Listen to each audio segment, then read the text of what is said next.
Fred, very, very interesting talk. I remember seeing you play on the TV back in 1964. Very exciting. Could you say a little bit about two of your friends in cricket who both very large gentlemen, one from Hampshire, one from the northeast of England, very convivial people. One's John Arlott, the other is Colin Milburn. Both sort of larger than life. Could you just say a bit about what they were like? Yes. Well, they were both delightful people. They were outward going, and particularly Colin. I mean, Colin really didn't have a nasty thought in his body, a nasty bone in his body. His problem was obviously his size, and losing his eyesight didn't help. He was a very fast man, although big and heavy. He moved into position very quickly as a batter. You know, you had to be on your toes bowling at him, because he'd get in position, and he's not frightened of hooking you, irrespective of what speed you bowled at. So he was fearless as a player, extremely amusing as an individual. I mean, he was a lot of fun to be with, whether it was on the field, in the bar, wherever. I mean, he was told by his committee that when he came off the field, he used to go straight to the bar and order a pint. And his committee didn't like that. And they said to him one day, look, when you come off the field, don't drink pints, order half. So next time he came off, he went to the bar and ordered 2 halves. That was through a teeth. And he used to come on my tours to the Caribbean, and people loved playing with him. I mean, all his team were always very supportive. And he unfortunately died very young.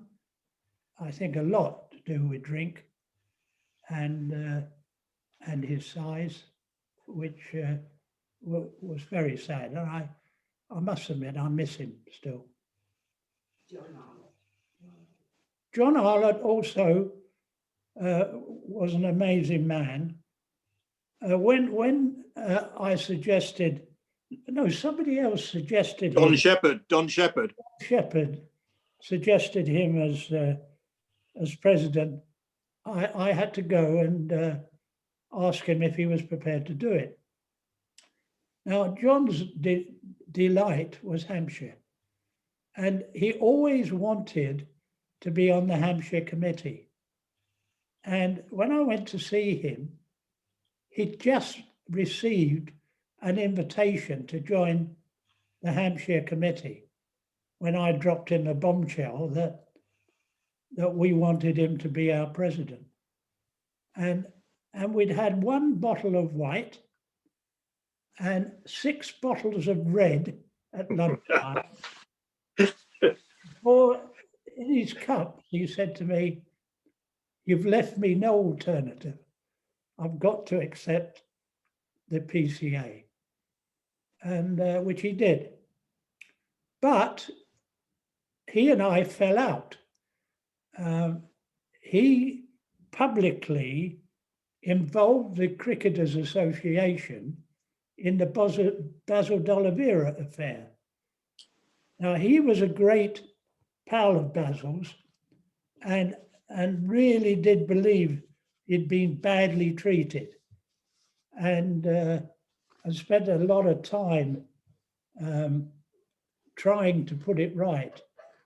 But he did involve the PCA, and I had to sanction him, which I didn't like doing.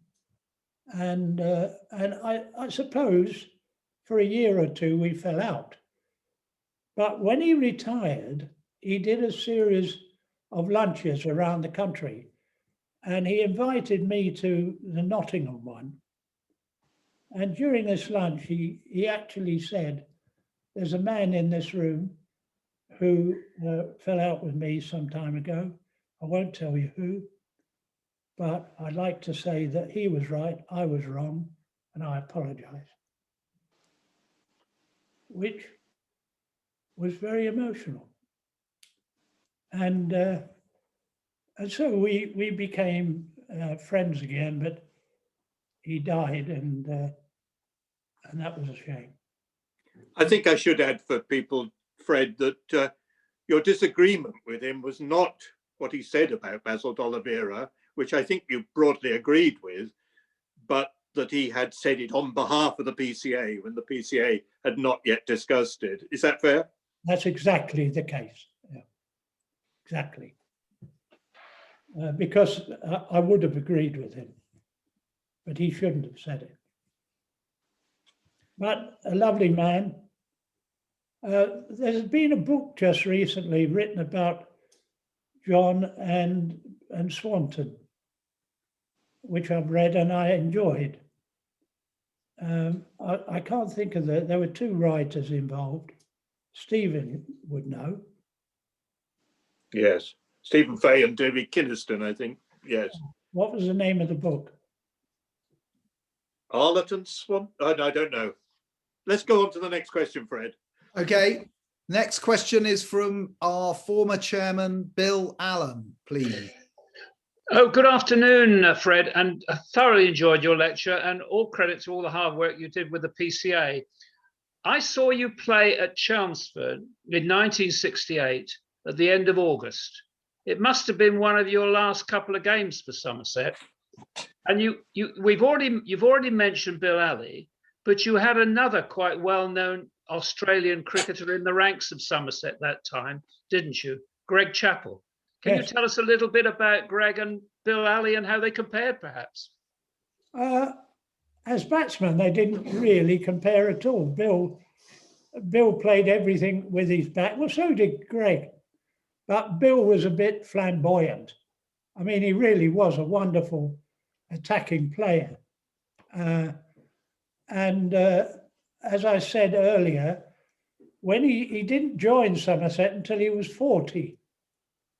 He came out of a league side up north. And when he joined, in his first year, he got I think 2,000 runs and about 80 wickets. In his next year, he got 3,000 runs. In his next year, he got 2,000 runs and 100 wickets. Well, a man like that, you can guess, is a very good performer. And having him and Peter White batting 4 and 5 led to a very good side at one period. He had obviously was still there when Greg Chappell joined us, because he didn't finish until, I think he finished the year Greg joined us. Greg was a young man then, but he had very, very sound views on how to play the game. He was a good player. When David Gower went through a very bad patch and England dropped him, and I had in mind getting someone that David admired to have a chat with him, because David and I were quite close. I asked David who he admired, and one of the players was Greg Chappell.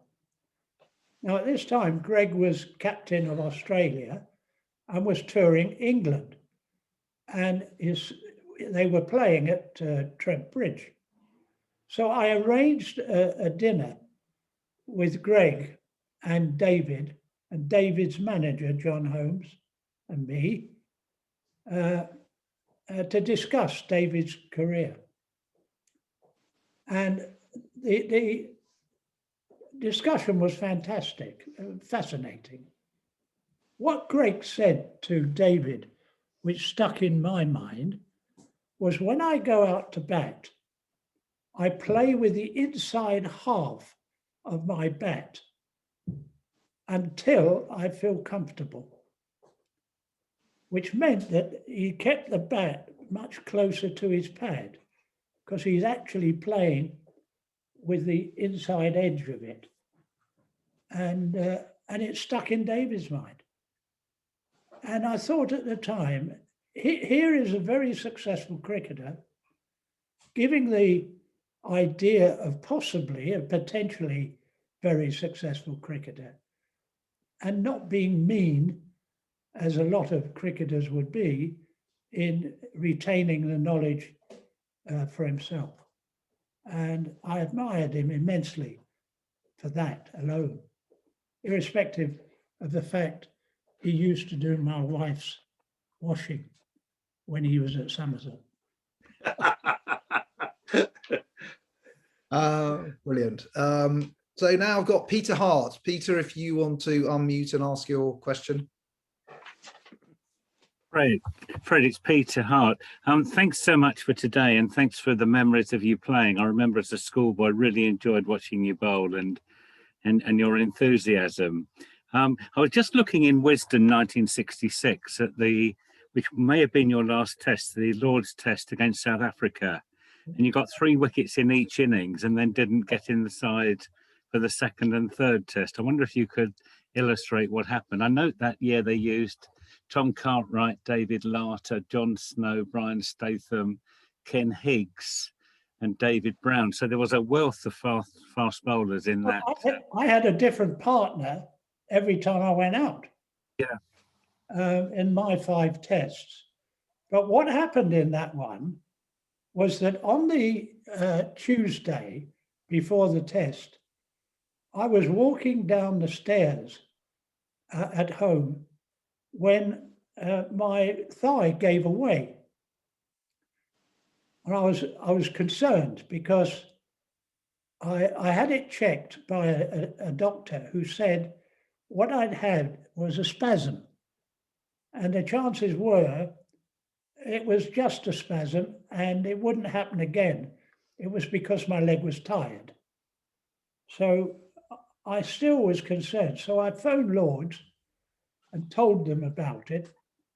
And they said, well, thank you for that.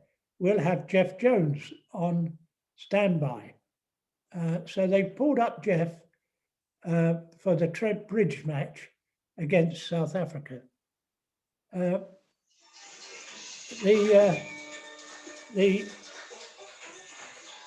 the day before, on the Wednesday, I had a run out in the nets, and the selector who was in charge of that test match was Peter May. And he said, how are you going? And I said, it's okay. He said, well, if it's okay, you're in the side. So I went back to the dressing room and got changed into my gear.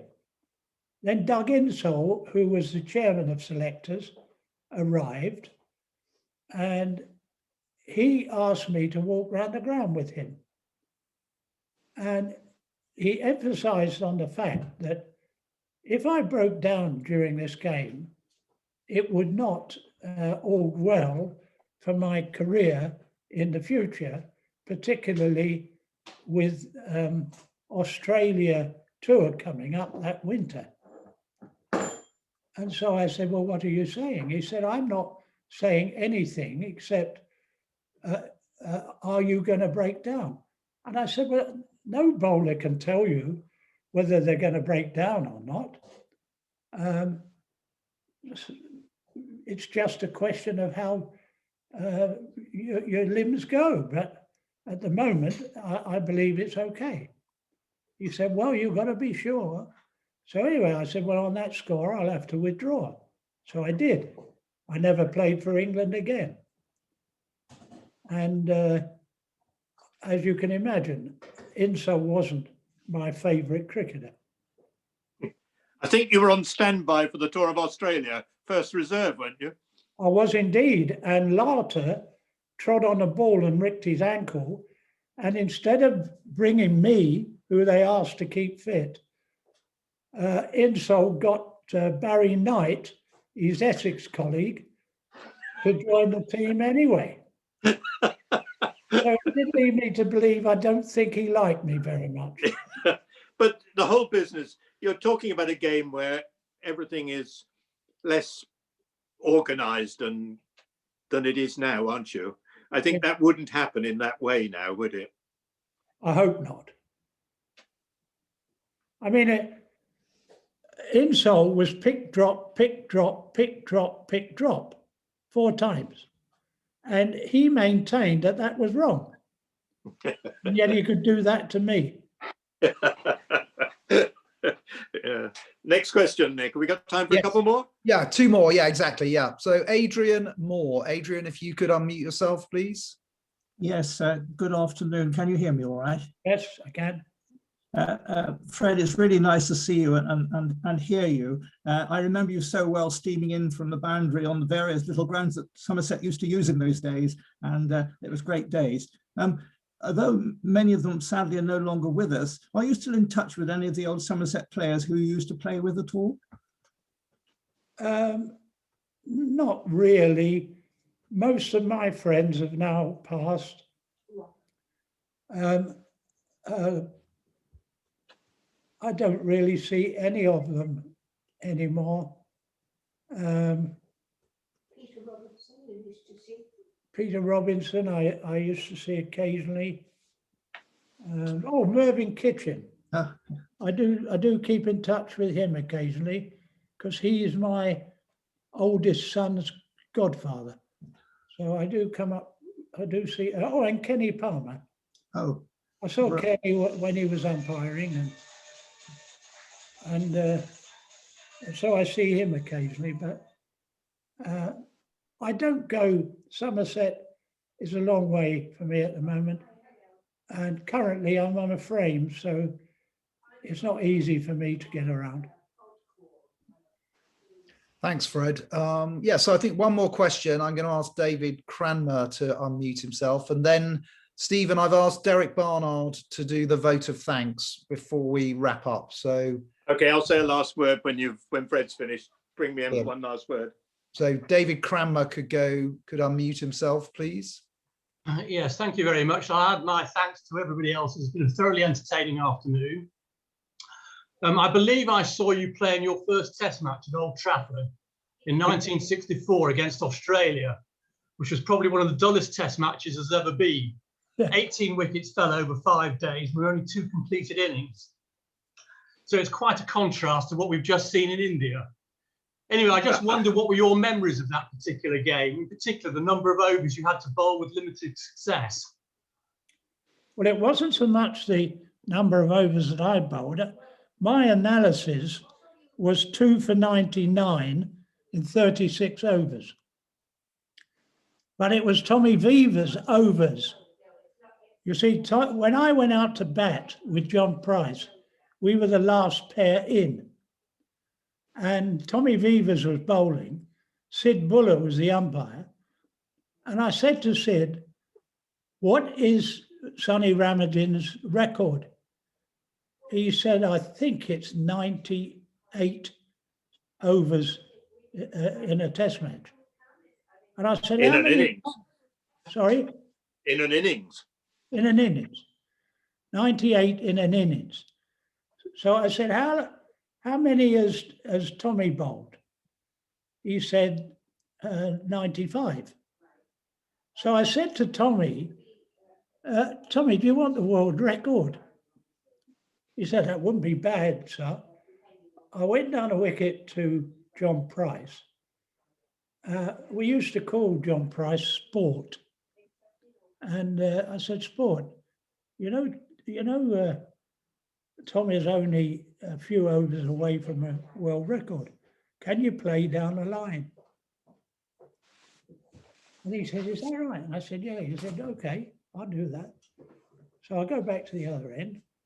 I told Tommy, so I said, well, you toss it up outside the off stump, and John Price, I just play it back. You're left-hander, John.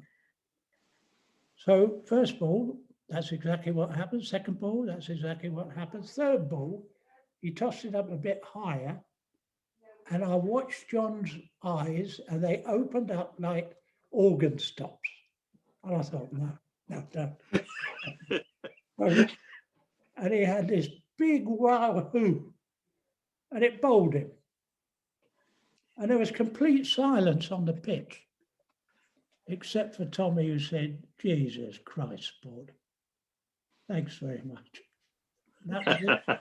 That was the end of the game. Well, it wasn't the end. Now, of I think you got in trouble with the selectors on that occasion, didn't you? You got a telling off from the selectors for something you did on the first evening.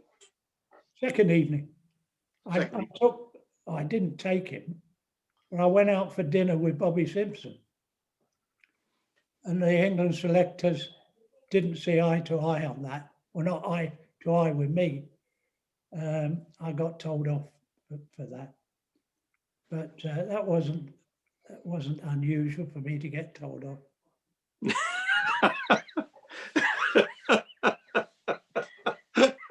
Well, it's still going on at home, isn't it, Fred? Regularly.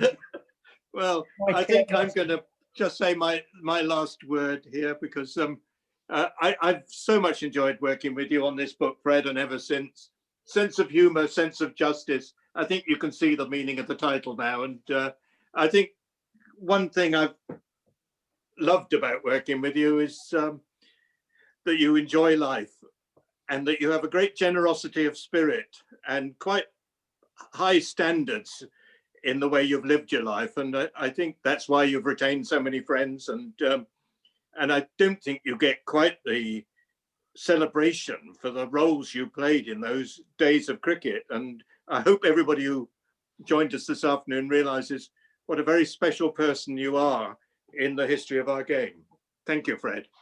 I'm sure they will. And I'm going to ask Derek Barnard to propose the vote of thanks. Thank you, Nick. Can I just say thank you once again, Stephen, for the excellent way in which you conduct these interviews. You seem to get better every time and tease out the amusing stories from the professionals and gentlemen that you actually interview. Fred, can I thank you so much, because I feel that people from your era are a breath of fresh air when the game was played, not for money, but because everybody enjoyed it.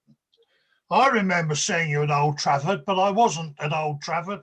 I was on BBC television watching you on that day when you bowled 36 overs, and what justifies Stephen's thing as an economical bowler, you only went for 2.99, while Simpson was doing, what, 310 runs, wasn't it? Yes. Did you actually get anywhere near to getting him out? I can't remember. It was the best wicket I ever played on. I nearly got Laurie out. I remember that in the early stages. I don't remember nearly getting Simpson. Oh, well, there we are. Then you went out for dinner with him. Yeah. You made his day, and probably he made yours. And have you kept in contact all these years with him? Not so much him, but certainly one or two of the other Aussies, right. Particularly Bob Cowper. He became a close friend. He's also a 300 man, wasn't he? He got 300 at Melbourne, yes. Yeah. Well, anyway, Fred, I just want to thank you so much for sharing these reminiscences with over 226 people today. And no doubt somebody will be looking that up in Wisdom and see what it signifies. And hopefully, England might make more in 2 innings than Bobby Simpson's 310. Thank you very much indeed.